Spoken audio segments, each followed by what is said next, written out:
Ayan guys, tanggalin ko lang yung makeup ko from my morning duty. Kasi hindi ko pa siya natanggal. Kwento ko lang sa inyo guys na bakit ko pinili ang US kaysa sa Ireland. Sa kaalaman ng lahat, decision letter holder po ako before pa. At I think 2 years ago na yung decision letter ko na na-approve siya. So, ang sabi sa decision letter, dapat makapunta na ako ng Ireland bago mag-expire yung aking decision letter. So, ang expiration niya is this April 2024.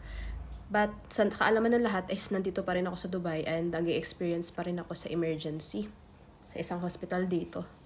So, bakit nga ba hindi pinili ang Ireland kaysa sa US?